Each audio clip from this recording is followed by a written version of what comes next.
Si la date du 17 juin 2015 est respectée pour la numérisation des télévisions africaines, elles ne seront peut-être pas toutes en règle. La numérisation avance à pas laborieux. Pour faire l'état des lieux de la transition de la télévision numérique terrestre TNT, les responsables des télévisions et radios africaines se sont réunis lors du Salon international des technologies de l'information et de la communication à N'Djamena au Tchad. Cette table ronde a permis de situer les enjeux du passage à la télévision numérique. Et il se trouve que ce numérique va bouleverser la donne, va permettre l'introduction de nouvelles chaînes et que cette nouvelle chaîne, l'Afrique peut s'en saisir, donner des attributions à des gens dont ils seront sûrs que les contenus reflèteront les attentes des téléspectateurs. La libéralisation vient démocratiser l'antenne, faire en sorte que tout le monde puisse accéder facilement à la chose audiovisuelle. Malgré les perspectives qu'offre la numérisation des télévisions, les États africains abordent la question sous différents angles.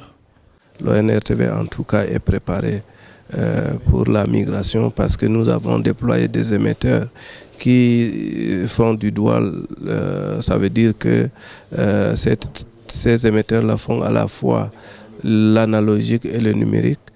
Pas mal de pays ne vont pas arriver aussitôt, mais c'est un processus parce que du point de vue technique, du point de vue organisation, je pense que si nous disons que d'ici 2015, nous accédons, non. Je pense que pas mal de pays ne vont pas accéder, mais ils vont améliorer leurs conditions de travail jusqu'à ce que d'ici 2015, qu'ils aient un résultat déjà favorable et convaincant. Pour faciliter la transition vers la TNT, l'Organisation internationale de la francophonie, l'OIF, assiste depuis 2009 certains États africains. Les résultats sont plus que satisfaisants. Ces pays ont observé les recommandations de l'OIF parce que dans la plupart de ces pays, on a constaté qu'on a mis en place des comités nationaux de transition vers le numérique. Dans d'autres pays, on a constaté également que le travail de ces comités ont avancé et ont abouti à la mise en place d'une stratégie nationale de transition vers le numérique.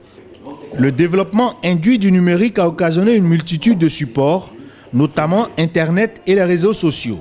Une réadaptation des contenus des télévisions publiques en Afrique s'impose malgré certaines contingences. Les pesanteurs politiques, ça ne peut pas manquer, mais il nous appartient de faire en sorte, de faire comprendre aux politiques que la télévision, la radio sont avant tout des outils qu'il faut mettre à la disposition de tous. Nos télévisions nationales ont une seule grille pour satisfaire toute la population. Ce n'est pas toujours évident. Une grille, c'est 24 heures, c'est inextensible. Il faut absolument que quelque part, quelqu'un s'engage à informer, communiquer avec le peuple. Et il faut partager cette responsabilité-là au niveau du privé pour, d'une façon ou d'une autre, compléter tout ce qui peut être faiblesse au niveau de l'État. Il faut une véritable autonomie de gestion financière à ces télévisions publiques pour que la question de contenu soit réglée. Sinon, on va tourner en rond. Cette table ronde a aussi abordé la question liée à la gestion du spectre et des droits de retransmission des événements sportifs. Dans ce nouvel espace concurrentiel qu'offrira la TNT, les amateurs de la lucarne cathodique peuvent s'attendre à des productions de qualité en images et en son